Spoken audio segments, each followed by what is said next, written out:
네, 계속 이어서 34번 문제입니다. 기상법 규정에 의한 이상기상이 예보 또는 특보가 있을 때 화재에 관한 경보를 발령해야 되는 사람은 하고 묻는데요. 34번 해설 한번 잠깐 보고 넘어가죠.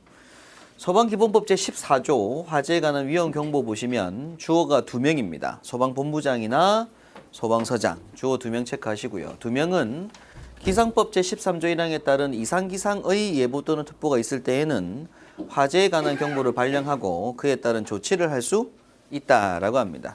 그래서 폭염특보라든지 그죠? 호우주의보 이런 문자를 볼 때 예전에는 방재청 알림, 지금은 이제 국민안전처 알림으로 해서 문자가 오긴 오지만 실질적으로 그 문자를 발송하는 발송권자는 소방본부장이나 소방서장이라는 걸 체크를 한번 하셔야 됩니다. 그 지역 주민들한테 문자가 가기 때문에 이거는 주어가 본부장 또는 서장 체크 한번 하셔야 돼요. 그래서 34번 문제 답은 1번 되겠죠. 그죠? 35번 문제는 보일러, 난로, 건조설비, 그리고 가스전기, 그 밖에 화재 발생 우려가 있는 설비 또는 기구 등의 위치 구조 및 관리와 화재 예방을 위하여 불을 사용할 때 지켜야 되는 사항은 어디에서 정하도록 되어 있는가라고 하고 있는데요. 일단 해설 잠깐 먼저 같이 보고 문제풀이 보도록 하겠습니다. 35번 해설 소방기법 제15조입니다. 불을 사용하는 설비 등의 관리와 특수가물의 저장 취급 기준, 동그라미 1번에 보일러, 난로, 건조설비, 가스 전기시설, 그 밖에 화재 발생 우려가 있는 설비 또는 기기 등의 위치 구조 및 관리와 화재 예방을 위하여 우리가 기본적으로 모든 국민들이 불을 사용할 때 지켜야 되는 기본적인 사항이에요. 그래서 기본법에 들어가 있는 거고요. 소방기본법이 원래 일반적으로는 소방 공무원들의 소방활동사항에 대한 규정을 정리하고 있지만 거기에 추가해서 우리가 불을 사용함에 있어서 지켜야 되는 기본적인 사항도 기본법에 들어가 있습니다. 그리고 이때 가장 기본이 되는 사항은 무슨 령으로 정한다? 대통령령으로 정한다. 체크 한번 하셔야 되고요. 자, 동그라미 2번에 또한 화재가 발생하는 경우 불길이 빠르게 번지는 고무, 면화, 석탄, 목탄 등 대통령령으로 정하는 특수 가연물의 저장 및 취급 기준 역시 대통령령으로 정한다라고 합니다. 대통령령으로 정하는 게 사실 몇 가지가 시험 문제 계속 나오고 있는 거예요. 대통령령으로 정하는 것 중에 시험 잘 나오는 게 불을 사용할 때 기본적으로 지켜야 되는 사항하고 특수가연물 기준입니다. 이 두 가지는 누구령? 대통령령 체크 한번 하셔야 돼요. 그리고 우리 앞서서 소방기관 설치에 관련된 거 이것도 이제 대통령령 이런 식으로 몇 가지 정리하셔야 됩니다. 자, 그래서 이제 35번 문제는 대통령령인 거고요. 그 다음 계속 이어서 36번 문제도 같은 문제죠. 화재 예방을 위하여 불의 사용에 있어서 지켜야 되는 사항은 대통령령으로 정한다라고 합니다. 36번 답은 4번 되는 거고요. 자, 계속해서 37번 문제는 화재 예방을 위하여 보일러는 벽, 천장과 최소 몇 미터 이상의 거리를 두어야 하는가라는 문제인데요. 이게 이제 어디 나오는 거냐면 대통령령, 즉 시행령의 별표에 이제 나오게 됩니다. 자, 37번 해설 잠깐 같이 보도록 하죠. 소방기본법 시행령입니다. 제5조 불을 사용하는 설비의 관리 기준 등이라고 해서 동그라미 1번에 법 15조 1항 규정에 의한 보일러, 난로, 건조설비, 가스 전기시설, 그 밖에 화재 발생 우려가 있는 설비 또는 기구 등의 위치 구조 및 관리와 화재 예방을 위하여 불의 사용에 있어서 지켜야 되는 사항은 별표 1번과 같다. 그래서 시행령 별표 1번에 보게 되면 보일러를 취급할 때 기준표가 나옵니다. 그 다음에 이어서 세부적인 관리 기준은 각 시도제를 알아서 해라 이런 얘기인데요. 요건 보실 필요가 없고 이 별표 1번이 중요한 부분이에요. 그래서 해설은 계속 이어서 한번 보시게 되면 소방기본법 시행령 별표 1번에 보일러 등 위치 구조 및 관리 그리고 불의 사용에 있어서 지켜야 되는 사항이 별표에 나열되고 당연히 별표 문제도 시험에 많이 나옵니다. 자, 그중에 첫 번째는 네모 1번으로 해서 보일러 기준이 있어요. 그중에 제가 중요한 것들만 좀 정리를 했습니다. 1번에 가연성 벽, 바닥 또는 천장과 접촉하는 전기기관 또는 연통 부분은 지금 보시는 지금 자료에 규조토, 성면 단어 중요하고요. 등 난연성 단열재로 덮어 씌워야 한다라고 돼 있죠. 규조토 성면이 좀 중요하고요. 그다음 2번부터 이제 보시는 게 뭐냐면 2번은 기름 보일러입니다. 그래서 경유, 등유 등 액체 연료를 사용하는 보일러 기준이 있고 3번에는 가스 보일러, 기체 연료를 사용하는 보일러 기준이 있어요.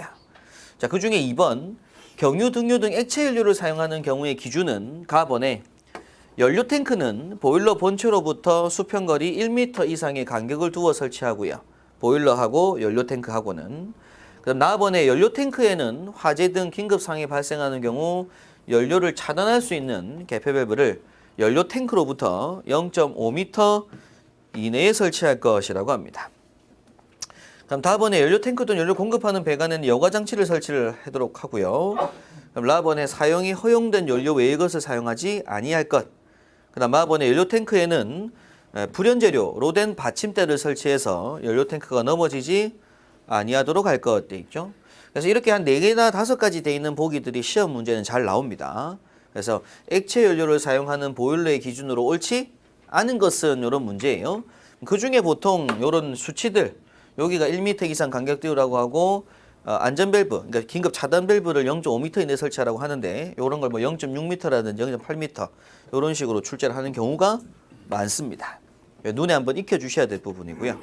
자, 제일 밑에 이제 3번 보시면 기체 연료를 사용하는 가스 보일러의 경우는 다음 항목이 한다. 그래서 가번에 보일러를 설치하는 장소에는 환기구를 설치하는 등 가연성 가스가 머무르지 않도록 해줘야 되고, 연료를 공급하는 배관은 반드시 금속관으로 해야 됩니다. 이런 걸 또 시험 문제에서는 뭐 합성 수지관, 뭐 경질 합성 수지관 이런 식으로 시험 보게 내요. 반드시 금속관이 돼야 되고, 그다음 다음번에 화재 등 긴급시 연료를 차단할 수 있는 개폐밸브는 똑같이 연료 연기로부터 0.5m 이내에 차단 밸브를 설치해야 됩니다. 그리고 라번에 보일러가 설치된 장소에는 가스 누설 경보기를 설치할 것이라고 하죠. 뭐 이런 데다가 또 시험 문제 보기 낼 때 라번 요 부분에다가 뭐 자동화재 탐지 설비를 설치하고 그렇게 얼토당토하는 설비를 넣는 경우도 있습니다. 법규 문제에서는. 그다음 4번에 보시게 되면 요건 이제 공통 기준이에요. 그게 기름 보일러가 됐든 가스 보일러가 됐든 보일러와 벽 천장 사이 거리는 몇 미터? 0.6m입니다. 서로 간에 0.6m 이상 거리 필요하고, 마지막에 5번에 보일러를 실내에 설치하는 경우에는 콘크리트 바닥 또는 금속 외에 불연재로 된 바닥 위에 설치할 것이라고 합니다. 일단 시험에 낼 수 있는 부분은 이제 뭐 가스 보일러 때 그리고 기름 보일러 때 설치 기준 묻는 문제로 시험 나올 수가 있고요. 자, 계속 이어서 이제 두 번째로 난로입니다. 난로 기준. 자, 1번에 난로의 연통은 천장으로부터 0.6m 이상 떨어져야 됩니다. 우리가 난로는 이제 실 가운데 이렇게 설치를 하고 이제 연통을 쭉 설치했어요. 그럼 연통이 이제 건물 바깥으로 튀어나가죠. 그럼 그때 이제 천장하고 연통이 붙어 있게 되면 아무래도 연통이 뜨거운 연기가 지나가니까 천장 부분에 화재가 날 수가 있다 이런 얘기입니다. 그래서 천장과는 몇 미터? 0.6m 이상 떨어지고, 또한 건물 밖으로 튀어나올 때에도 건물 밖으로 똑같이 몇 미터? 0.6m 이상 튀어나오게 설치할 것이라고 하고요. 그럼 이번에 이 연통에 접촉하는 부분들은 당연히 뭐 할 거예요? 규조토라든지 성면 등으로 주변에 채워 넣겠죠. 구멍 뚫은 부분에. 그럼 3번에 이동식 난로는 다음 장소에 사용해서는 안 된다라고 해서 여러 장소가 나옵니다. 그래서 다중에서 영업소라든지 학원, 뭐 독서실, 숙박업, 목욕탕 이런 게 쭉 나오는데요. 요건 능력 너무 많죠? 요건 보실 필요가 없고요. 실제 뭐 이동식은 함부로 쓰지 마라 이런 얘기입니다. 실제는. 자, 그다음에 이어서 이제 건조 설비 기준이 있습니다. 건조 설비는 일단 1번에 건조 설비와 벽 천장 사이 거리는 0.5m입니다. 자, 그러면 건조 설비를 빼고 우리 앞에서 공부했던 보일러 난로는 몇 미터? 0.6m예요. 보일러 본체가 벽하고 0.6, 뭐 천장하고 0.6이고 난로 연통 마찬가지로 0.6m입니다. 근데 여기서 건조 설비는 몇 미터? 0.5m예요. 좀 숫자 작죠? 그다음 몇 표시고요. 요거는 두 번째 볼 필요 없고 0.5m가 중요한 거고요.